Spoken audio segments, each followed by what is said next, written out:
और जरा ध्यान दो, इलेक्ट्रोमैग्नेटिक डैम्पिंग में क्या बताया, a certain galvanometer have a fixed core made up of non magnetic metallic material.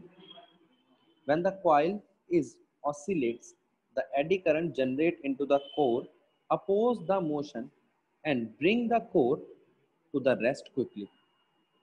अगर मैं गैल्वेनोमीटर पे बाहर से करंट लगाता हूँ, ठीक है, और करंट की वजह से उसमें जो ऑसिलेशन आता है, ऑसिलेशन को रोकने का काम करता है एडी करंट, क्योंकि एडी करंट ओबे करता है लेंज लॉ को। समझ आया? हाँ जी भी आ गया। तीसरा इंडक्शन फर्नेस, जिसका मैंने मतलब अभी बताया था आपको फर्नेस बना के। अगर आप देखो, induction furnace can be used to produce high temperature and can be utilised to prepare alloy by melting the constituent metals. A high frequency alternative current is pass through a coil which surrounded the metal to be melt. अगर मान लो ये है, ये एक specimen है, एक metal का specimen है, मैं जानना चाहता हूँ इसका मेल्टिंग पॉइंट क्या है, ठीक है। तो मैं क्या करूंगा, इस मेटल के स्पेसिमेन को rapidly change in electric field या मैग्नेटिक फील्ड के बीच में रख दूंगा। अगर rapidly change in electric field हुई, यहाँ पर इलेक्ट्रिक फील्ड लगातार चेंज हो रही है, तो वो एक मैग्नेटिक फील्ड प्रोड्यूस करेगी, जिससे मैग्नेटिक फ्लक्स प्रोड्यूस होगा और इस कॉइल में चेंज इन मैग्नेटिक फ्लक्स पैदा हो जाएगा। Change in magnetic flux with respect to time इसके अंदर एक ईएमएफ इंड्यूस करेगा।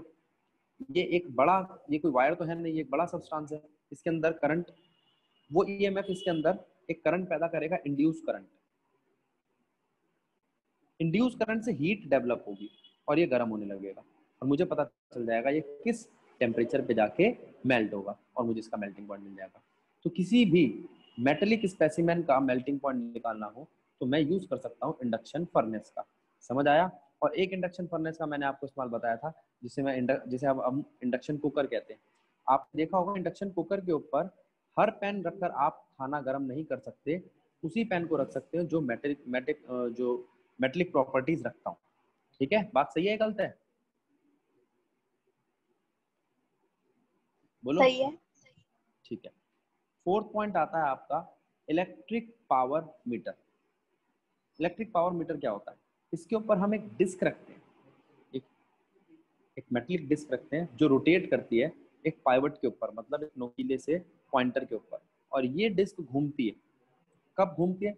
जब पीछे से करंट आता है, यानी कि सप्लाई से, और करंट आगे जाता है, यानी कि आपके घर में। तो इस तरीके से जो करंट आता है वो करंट होता है ऑल्टरनेटिवली चेंजिंग करंट, जो हमारे हाउस होल्ड में यूज होता है, घरों में। एसी करंट जो होता है वो ऑसिलेट करता रहता है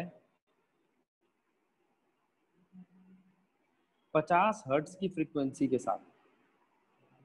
हमारे घर में जो आता है तो हर एक सेकंड में वो 50 बार ऊपर और 50 बार नीचे जाता है, और इस ऑसिलेशन से एक एनालॉग टाइप मीटर पैदा होता है। ठीक है, वो मीटर क्या करता है, वो इस डिस्क को घुमाता है। ये डिस्क कहाँ रखी है? Metallic disc. ये मेटेलिक डिस्क रखी है चेंजिंग करंट की फील्ड के बीच में। ठीक है, तो चेंजिंग करंट के मेटेलिक फील्ड के बीच में एक मेटल की डिस्क रखी है। मेटल की डिस्क के अंदर एडी करंट प्रोड्यूस होगा। एडी करंट मैंने आपको बताया था, अगर बाहर की फील्ड चेंज हो रही हो तो एडी करंट जो है वो उसको मूव कराना चालू कर देगा, या फिर बाहर की फील्ड कांस्टेंट होती और ये मूव कर रहा होता। तो एडी करंट कह रहा है जिस डायरेक्शन में करंट का चेंज आ रहा है मैं उससे ऑपोजिट डायरेक्शन में इसको मूव कराऊंगा। और अगर मैंने नीचे कुछ पॉइंटर लगा दिए जिन पे गिनती लगा दी, जैसे 0 1 2 3, तो ये घूमने लगेंगे इसके साथ साथ। उनको जोड़ना बहुत आसान है, वो तो मैकेनिकल काम है। ठीक है, उससे क्या होगा, आपका जो मीटर है वो रीडिंग देना चालू कर देगा 1 2 3 4 5। उसे हम कहते हैं इलेक्ट्रिक पावर मीटर। ये आपने देखा होगा, अब बंद हो गया, अब तो आपके जो डिजिटल पावर मीटर लग गए। पुराने जमाने में जो पावर मीटर लगते थे वो इसी से लगते थे। इसलिए इसको रोकने के लिए या वो जो बिजली की चोरी करने के लिए वो क्या करते थे, वो इसके ऊपर ये जो शीट घूम रही है इसके ऊपर मैग्नेट रख देते थे बड़ा सा। अगर बड़ा सा मैग्नेट रख दिया तो ये शीट किसकी है? मेटल की। ये घूमना बंद कर देगी, एडी करंट आए या ना आए ये यहीं रुकी रहेगी, तुम्हारी रेटिंग बढ़ेगी नहीं। बात समझ में आई इलेक्ट्रिक पावर की? बोलो बच्चों। हम बात कर रहे हैं इंडक्टेंस की। इंडक्टेंस का मतलब क्या है? देखो, inductance is that property of electrical circuit which opposes any change in circuit. ठीक है, जैसा कि हमने लेंज लॉ में ही पढ़ा था। लेंज लॉ ये कहता है कि अगर मैग्नेटिक फ्लक्स या मैग्नेटिक फील्ड में कोई चेंज आता है तो उस चेंज को अपोज करना है। वही कह रहा है इंडक्टेंस का मतलब ये है, यानी कि इंड्यूस करंट की बात हम कर रहे हैं। इंड्यूस ईएमएफ, इंड्यूस करंट की हम बात करेंगे। और मैंने आपको बताया था इंड्यूस करंट ही आपका एडी करंट बनता है, बस ये बल्क में मटेरियल में होता है। तो वो यही कह रहा है कि इंडक्टेंस वो प्रॉपर्टी है इलेक्ट्रिकल सर्किट की जो अपोज करती है किसी भी चेंज को सर्किट के अंदर, अंडू करती है। ठीक है, second point, inductance is inherit property of electric circuit. मतलब जो भी प्रॉपर्टी होती है उसको इनहेरिट करती है, जो भी कोई प्रॉपर्टी होती है उसको इनहेरिट करके रखती है, उसको चेंज नहीं होने देती। It will always be found in an electric circuit whether we want or not. और ये हमेशा ही रहती है, अगर हमें चाहिए या नहीं चाहिए। इसका मतलब कई बारी अनवांटेड डिक्रीज इन करंट या हीट प्रोड्यूस होना भी इंडक्टेंस की वजह से होता है। ठीक है, मतलब अगर किसी, आपने देखा होगा कोई स्विच गर्म कर गया है, ठीक है, या आपका जो फैन होता है, अगर आप उसके जो बीच का फैन के बीच का पार्ट होता है उसको आप टच करोगे तो आप देखोगे वो बहुत हीट अप कर चुका है। अब एक बात बताओ, उस फैन के बीच के पार्ट पे आपको क्या करना है? रोटियां सेकनी है। वो किसी काम का तो है नहीं, वो तो एनर्जी का लॉस कर रहा है। वो एनर्जी का लॉस कर रहा है, और वो एनर्जी का लॉस किस वजह से हो रहा है? क्योंकि वहां पे इंडक्टेंस हो रही है। ठीक है, तो किसी भी जगह पे अगर कहीं इंडक्टेंस होती है तो वहां पर अनवांटेड इंडक्टेंस, तो वहां पर हीट की फॉर्म में किसी और फॉर्म में हमारी इलेक्ट्रिसिटी या इलेक्ट्रिक फॉर्म की एनर्जी का लॉस होता है। तीसरा point, a straight wire carrying current with no iron part in the circuit will have less value of inductance. अगर किसी स्ट्रेट करंट कैरिंग वायर में आयरन का कोई पार्ट नहीं है उस सर्किट के अंदर, तो वहां पर इंडक्टेंस बहुत कम होगी। ठीक है, तो ये बताना चाह रहा है कि हम किस तरीके के सर्किट का, किस तरीके के मटेरियल का यूज करें जहां पर इलेक्ट्रिक और मैग्नेटिक डैम्पिंग ना हुआ करे। ठीक है, या इंडक्टेंस ना हुआ करे। चौथा part, inductance is analogous to inertia. Inertia जो हम मैकेनिज्म में पढ़ते थे, इनर्शिया का मतलब अगर कोई चीज चल रही है तो चलती रहेगी, रुकी है तो रुकी रहेगी, वो वाली कंसेप्ट। तो वो कहता है इंडक्टेंस एक तरीके से इलेक्ट्रिक सर्किट का इनर्शिया है। अगर करंट इंक्रीज कर रहा है तो उसको अपोज करेगा, और अगर करंट डिक्रीज कर रहा है तो उसको सपोर्ट करेगा। ठीक है, मैं ये भी कह सकता हूं, अगर एक करंट कैरिंग कॉइल है जिसे हम सोलेनोइड कहते हैं, इसके अंदर अगर मैं एक रॉड इंसर्ट करता हूं और वो मेटेलिक रॉड है, तो वो जो मेटेलिक रॉड है जो मैंने इंसर्ट करी है वो इंक्रीज कर देगी इंडक्टेंस। अगर ये मेटेलिक रॉड फेरोमैग्नेटिक हो, ठीक है, अपने मैग्नेटिक बिहेवियर की वजह से, तो वो भी इंडक्टेंस का ही काम है। ठीक है, अब जरा इधर ध्यान दो बेटा। पहले आता है सेल्फ इंडक्टेंस, फिर बाद में म्यूचुअल इंडक्टेंस। लेकिन मैं म्यूचुअल इंडक्टेंस पहले इसलिए पढ़ाता हूं क्योंकि फैराडे के सेकंड लॉ से आपको रिजेंबल करता दिखाई देगा। अब देखो, म्यूचुअल इंडक्टेंस का मतलब क्या है? म्यूचुअल का मतलब क्या होता है? बिटवीन टू, दो के बीच में। तो यहाँ पर हम ये तो पता चल गया, इस सर्किट इसमें हम एक से ज्यादा कॉइल लेके चलेंगे। ठीक है, एक कॉइल में चेंज करेंगे इलेक्ट्रिक फील्ड या मैग्नेटिक फील्ड, और उसका असर ऑब्जर्व करेंगे दूसरी कॉइल पर, जैसा हमने फैराडे के सेकंड लॉ में किया था। ठीक है, अब देखते हैं क्या कहता है। whenever the current passing through a coil or circuit changes, the magnetic flux linked with a neighboring coil or circuit will also changes. Hence, EMF will be induced in neighboring coil. जब भी हम current pass कराते हैं किसी coil के अंदर, तो उसके नेबर में, उसके साथ में जो कॉइल होती है उसके अंदर चेंज आता है, कोई चेंज ऑब्जर्व किया जाता है मैग्नेटिक फ्लक्स में या और चीजों में। उस चेंज की वजह से एक ईएमएफ इंड्यूस कर जाता है उस साथ वाली कॉइल में, जैसे मैं नीचे बना के दिखा रहा हूं। और इस फिनोमिना को ही हम कहते हैं म्यूचुअल इंडक्शन। अगर मैं यहाँ पर करंट चेंज करूं, इसका मतलब मुझे वेरिएबल करंट चाहिए। हमारे पास दो करंट है बेटा, एक तो है डायरेक्ट करंट जो हम सेल या बैटरी या और चीजों से लेते हैं, एक है वेरिएबल करंट जिसे हम अगर हम ये होम अप्लायंसेस देखें तो यहाँ पर जो हमें करंट मिलता है वो क्या होता है? Alternate current. ऑल्टरनेट करंट एक वेरिएबल करंट है जो जैसे हमारे घर में जो आता है उसकी 50 हर्ट्ज फ्रीक्वेंसी है, यानी कि एक सेकंड में 50 बार अपनी वैल्यू को चेंज करता है पॉजिटिव और नेगेटिव में। ठीक है, तो जब ये वेरिएबल करंट यहां से फ्लो करेगा तो ये वेरिएबल करंट इंड्यूस करेगा अपने साथ वाले सर्किट को करंट। वो जो करंट होगा वो होगा I2। ठीक है, अब देखो होगा क्या। पहला काम, एक तो इसमें नंबर ऑफ टर्न्स है N1, इसमें एक φ1 फ्लक्स इंड्यूस होगा। ये φ1 फ्लक्स पैदा होने के लिए इसमें I1 करंट होना चाहिए। I1 करंट अपनी ही कॉइल के अंदर φ1 फ्लक्स इंड्यूस करेगा।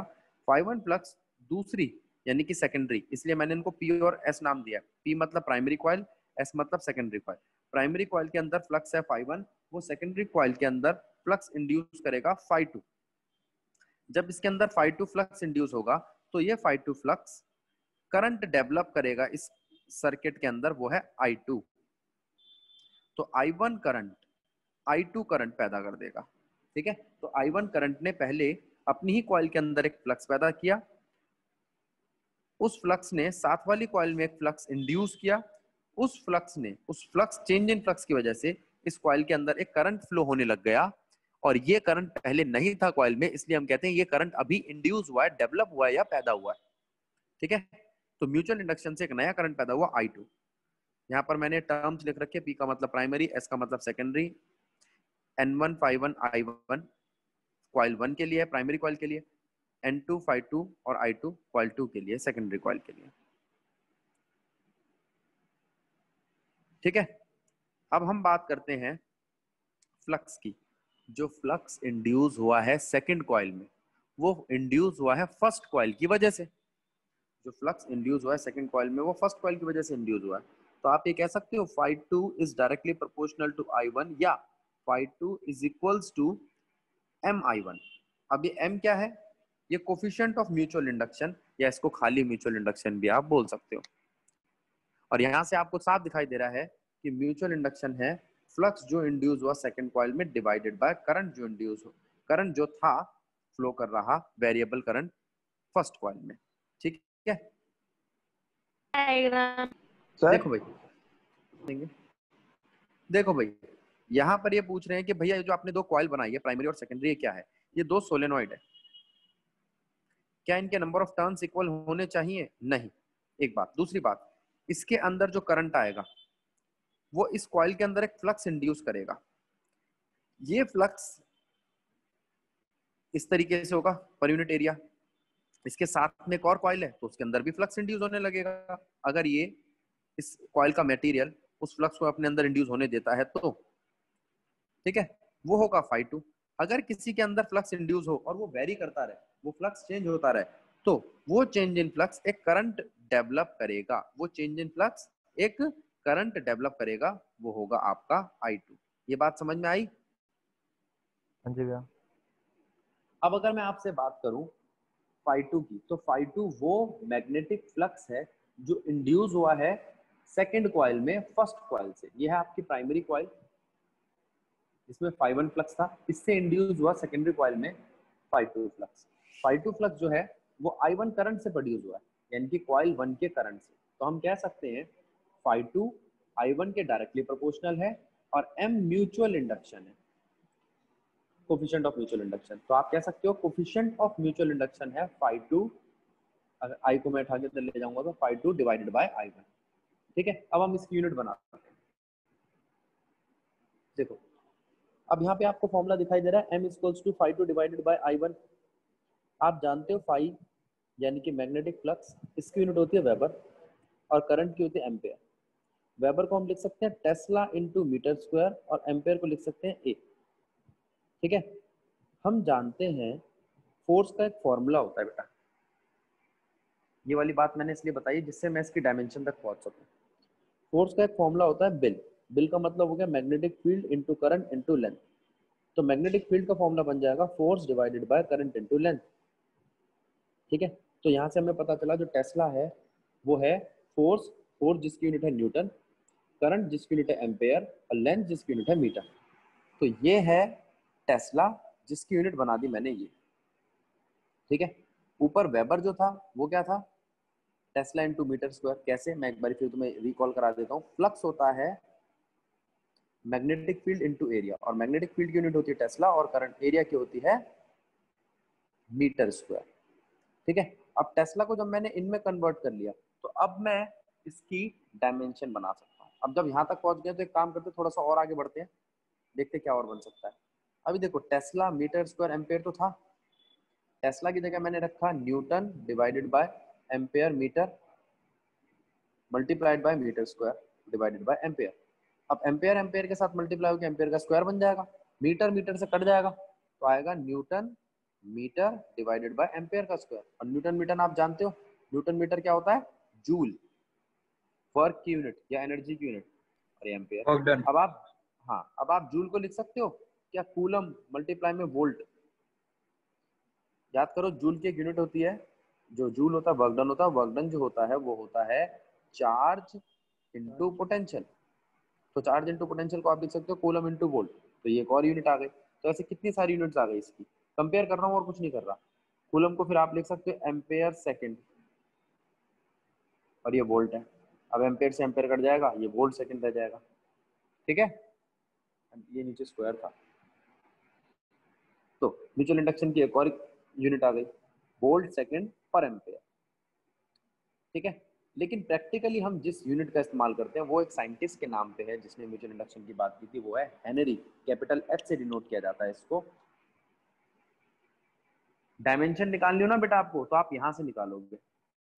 आप चाहो तो मैं निकाल के दे देता हूँ आपको डायमेंशन। देखो म्यूचुअल इंडक्शन की यूनिट मैंने बना दी थी अभी, न्यूटन एम्पेयर मीटर, मीटर से एक मीटर गया, डिवाइड बाय एम्पेयर, यानी कि newton metre ampere square. Newton की क्या होती है, केजी मीटर पर सेकंड स्क्वायर मल्टीप्लाई में metre divided by ampere square. तो डायमेंशन क्या बनी, m1 केजी के लिए, l2 ये रहा मीटर मीटर, t -2 और एम्पेयर की पावर -2, ये इसकी डायमेंशन है। m1 l2 t -2 एम्पेयर -2, ये डायमेंशन है म्यूचुअल इंडक्शन की, याद रखना। अब देखो जैसा कि हम जानते हैं म्यूचुअल इंडक्शन होता है फाई डिवाइडेड बाय आई। तो आप कह सकते हो 1 हेनरी होता है 1 वेबर पर 1 एम्पेयर। या फिर अगर कॉइल 1 में या प्राइमरी कॉइल में 1 एम्पेयर का करंट फ्लो करता है, तो सेकेंडरी कॉइल में जो मैग्नेटिक फ्लक्स आएगा वो आएगा 1 वेबर का। ठीक है, अच्छा अब इसके बाद हम बात करते हैं, अभी हमने देखा था phi2 इक्वल्स टू m/1। अगर मैं फाई यानी कि मैग्नेटिक फ्लक्स को टाइम के रिस्पेक्ट में डिफरेंशिएट कर दूं तो मेरे को एक टर्म दिखाई देने लगेगी, उसे हम कहते हैं ईएमएफ, इंड्यूस ईएमएफ। तो फाई को मैंने डिफरेंशिएट किया टाइम के रिस्पेक्ट में और नेगेटिव साइन भी दे दिया। वहां पर मैंने फाई को डिफरेंशिएट किया टाइम के रिस्पेक्ट में और यहाँ पर करंट को डिफरेंशिएट किया। ठीक है, तो ये D phi by D T और ये D I by D T, ये सेकेंडरी कॉइल में फ्लक्स का चेंज है। अगर हम प्राइमरी कॉइल में करंट में चेंज लाते हैं तो ये आ जाता है आपका ईएमएफ। तो ईएमएफ कॉइल 2 में कितना डेवलप होगा, वो होगा mutual induction times of change in current in coil 1 with respect to time. और आप ये भी कह सकते हो म्यूचुअल इंडक्शन होता है EMF induced in coil 1 divided by rate of change in current of coil 1। अब हम बात करते हैं एक्सप्रेशन फॉर म्यूचुअल इंडक्शन। ये एनसीईआरटी का ही मैंने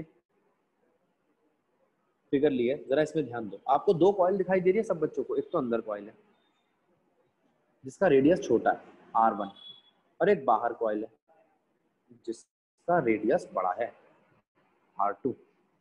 ठीक है, अंदर वाली कॉइल का एरिया भी कम होगा पाई R स्क्वायर, ठीक है, पाई R1 स्क्वायर, और बाहर वाली कॉइल का एरिया बड़ा होगा पाई R2 स्क्वायर। यहाँ लेंथ मैंने कॉमन ले लिया है L, डिफरेंट भी ले सकते हो, उससे कोई खास दिक्कत नहीं है। आगे अब यहाँ हम फिर से वही अपना एक्सप्रेशन लेते हैं। हम जानते हैं फ्लक्स फाई 1 होगा म्यूचुअल इंडक्शन मल्टीप्लाई में I2। अब यहाँ पे एनसीईआरटी ने M122 टर्म बना दिया, इसके साइड में मैं एक और टर्म बना रहा हूँ। इसका मतलब यह है अगर फाई 2 की मैं बात करता और वो I1 से डेवलप हो रहा होता तो म्यूचुअल इंडक्शन होता 2-1। तो यहाँ से समझ में आ रहा है ना कि म्यूचुअल इंडक्शन 1 का विद रिस्पेक्ट टू 2 है और इस वाले में म्यूचुअल इंडक्शन 2 का विद रिस्पेक्ट टू 1 है, इसलिए ये नोटेशन यूज करिए एनसीईआरटी में। ठीक है, अगर मैं n टर्न्स की बात करूं तो आप कह सकते हो कि भैया इस phi1 को n से मल्टीप्लाई कर दो, ठीक है। अब हमारे पास इक्वेशन आ चुकी है n1 phi1 is equals to m122 i2, इसको यहीं पे रोक दो। इसके बाद बारी आती है, हम जानते हैं n1 turns equal to n1 l1। ये छोटा n1 क्या होता है? नंबर ऑफ टर्न्स पर यूनिट लेंथ। ये जब हमने सोलेनॉइड पढ़ा था तब बताया था आपको, मैं यहाँ लिख देता हूँ। छोटा n होता है नंबर ऑफ टर्न्स पर यूनिट लेंथ।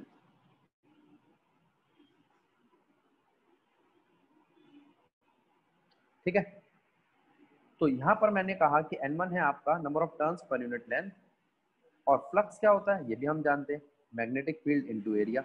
अभी मैंने बताया हम बात कर रहे हैं सोलेनॉइड की, तो सोलेनॉइड की मैग्नेटिक फील्ड क्या होती है? म्यू नॉट एन आई।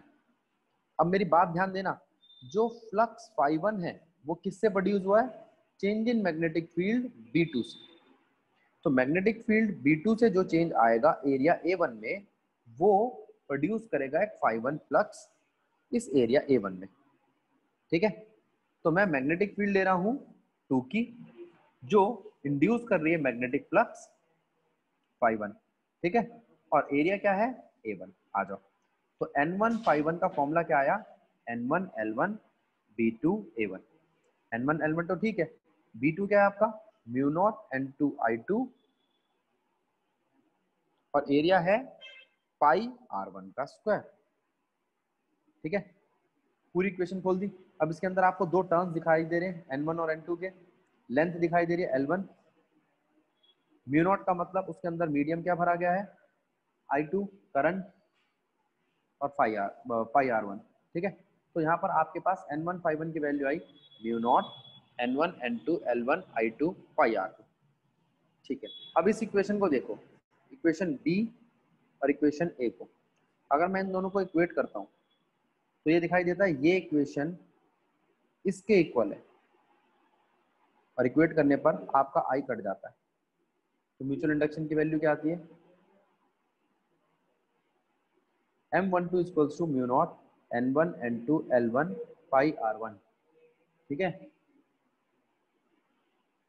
ठीक है, तो म्यूचुअल इंडक्शन 1 2 क्या आता है आपका? Mu naught N1 N2 L1 pi R1। 1 metre long solenoid के लिए हम L1 को 1 मीटर ले लेंगे, तो म्यूचुअल इंडक्शन 1 2 क्या आया आपका? म्यू नॉट N1 N2 पाई R1 का स्क्वायर। ठीक है, ये आपका म्यूचुअल इंडक्शन हो गया M12 का। अब ये म्यूचुअल इंडक्शन किन किन फैक्टर्स पे डिपेंड करता है उस बात पर ध्यान देते हैं। एक तो नंबर ऑफ टर्न्स, दोनों के नंबर ऑफ टर्न्स पे डिपेंड करता है, N1 पे भी और N2 पे भी डायरेक्टली। यानी कि नंबर ऑफ टर्न्स N1 और N2 बढ़ाऊंगा तो म्यूचुअल इंडक्शन बढ़ेगा। एरिया ऑफ क्रॉस सेक्शन पे डिपेंड करता है डायरेक्टली, अगर एरिया ऑफ क्रॉस सेक्शन को मैं इंक्रीज करता हूं तो मैग्नेटिक फ्लक्स इंक्रीज होता है, उससे भी म्यूचुअल इंडक्शन इंक्रीज होता है। डिस्टेंस बिटवीन कॉइल्स, इनवर्सली जितनी दूर होंगी कॉइल 1 और 2 उतना म्यूचुअल इंडक्शन कम इंड्यूस होगा, जितनी नजदीक होगी उतना ज्यादा इंड्यूस होगा। चौथा, ओरिएंटेशन बिटवीन प्राइमरी और सेकेंडरी कॉइल। ठीक है, अगर 90 डिग्री पे हुई तो 0 होगा। देखो मैं यहाँ बना के दिखा देता हूँ, अगर इस तरीके से हुई तो मैक्सिमम होगा। ठीक है, दूर हुई तो थोड़ा कम होगा। 90 डिग्री पे हुई तो 0 होगा, 180 डिग्री पे हुई तो मीडियम होगा। ये 180 डिग्री है, दो कॉइल्स हैं 180 डिग्री पे, ये 360 डिग्री या 0 डिग्री पे। ठीक है, ये 90 डिग्री पे। इसको समझने के लिए हमने एक चीज और इंट्रोड्यूस करी, कपलिंग फैक्टर।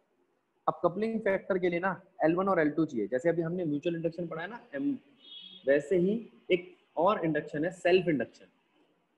सेल्फ इंडक्शन अपनी ही कॉइल में पैदा होता है, उसके लिए हम जो टर्म यूज करते हैं वो होता है L। अब हम उसकी बात करेंगे पहले, ठीक है, उसके बाद इसको समझेंगे। देखो हम बात कर रहे हैं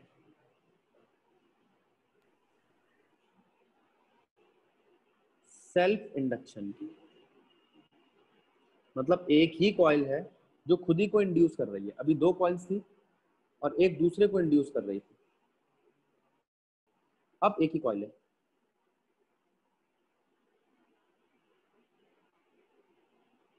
ठीक है, ये कॉइल है, इसमें प्राइमरी और सेकेंडरी कुछ नहीं है, तो आप कह सकते हो कि जो फ्लक्स इंड्यूस हो रहा है वो करंट के चेंज की वजह से हो रहा है। अब मैं यहाँ पर 1 और 2 तो लिखूंगा नहीं, प्रोपोर्शनैलिटी का साइन हटाने पर एल आता है, ये है self induction, coefficient of self induction.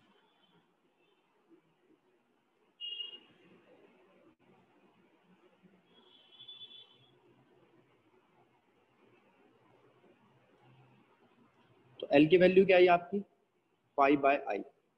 ठीक है, बाकी सारी बातें वही है, इसकी यूनिट भी हेनरी है, फिर हेनरी आपका वही है वेबर पर ampere.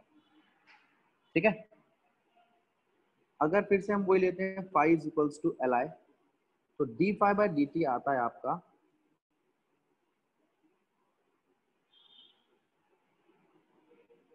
L D I by D T. Negative sign लेते हैं D phi by D T का, तो वो बन जाएगा आपका इंड्यूस ईएमएफ, और एल आएगा आपका induce EMF develop in that coil divided by rate of change in current in same coil. अब दो अलग अलग कॉइल नहीं है इसमें, और म्यूचुअल इंडक्शन में सिर्फ एक ही फर्क है, वहां पर हम दो कॉइल की बात करते थे, यहाँ एक ही कॉइल है। ठीक है, अगर मैं आपसे बात करूं सेल्फ इंडक्शन के एक्सप्रेशन की, देखो एक्सप्रेशन फॉर सेल्फ इंडक्टेंस, तो जैसे अभी हमने आपसे बात की थी म्यूचुअल इंडक्शन में कि phi is equals to M I, अब हो जाएगा एल आई एन टर्म्स के लिए,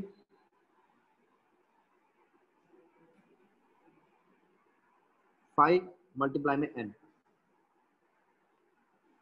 is equals to L I. इसको इक्वेशन ए बना के छोड़ दो। ठीक है, फिर से वही एन और फाई, एन को ले लिया हमने नंबर ऑफ टर्न्स पर यूनिट लेंथ मल्टीप्लाई में लेंथ, और फाई को ले लिया magnetic field into area. N ठीक है, एल ठीक है, मैग्नेटिक फील्ड को लिख सकते हो म्यू नॉट एन आई, और एरिया को लिख सकते हो आप पाई आर स्क्वायर। अब अगर इस इक्वेशन को आप इक्वेट करते हो ए से,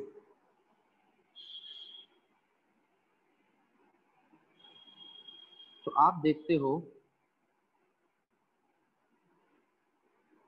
कि एल की इक्वेशन आती है, एल आता है एन स्क्वायर, म्यू नॉट भी आगे ले लो, म्यू नॉट एन स्क्वायर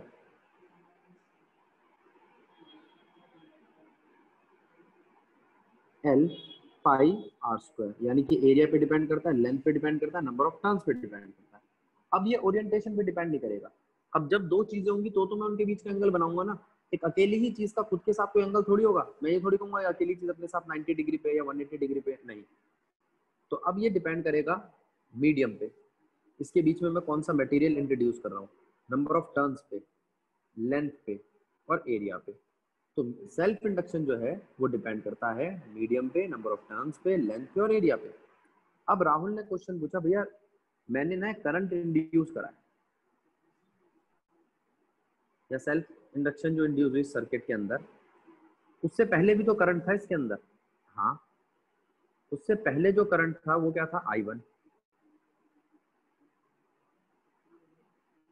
ये रहा I1, और जो इसके अंदर अभी अभी नया करंट डेवलप हुआ है या इंड्यूस हुआ है वो है I2। अच्छा, अब इंड्यूस करंट कम होगा उस करंट से जो डेवलप कर रहा है। ठीक है, और दूसरी चीज, इंड्यूस करंट नेगेटिव होगा उस करंट से जो डेवलप कर रहा है। तो होगा क्या, इंड्यूस करंट आपके उस सर्किट के ओरिजिनल करंट को कम कर देगा मैग्नीट्यूड में। एग्जांपल के तौर पे ले रहा हूं मैं, मान लो किसी सर्किट में 5 मिली एम्पेयर करंट फ्लो कर रहा है और उसमें 1 मिली एम्पेयर करंट इंड्यूस हुआ, तो आपका नेट करंट कितना रह जाएगा, 4 मिली एम्पेयर। राहुल बात समझ आई? हाँ जी भैया।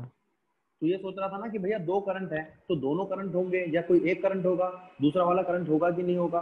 अगर इंड्यूस हो गया करंट तो पहले वाले करंट का क्या होगा, दोनों करंट उसी सर्किट में रहेंगे। ठीक है, तो भैया ये हम अपने मर्जी से कर रहे हैं। ये हम अपनी मर्जी से नहीं कर रही है, वही वाली बात है जो मैंने कहा था इंडक्टेंस में ये नुकसान पहुंचाता है, ये नुकसान पहुंचा रहा है ना करंट को।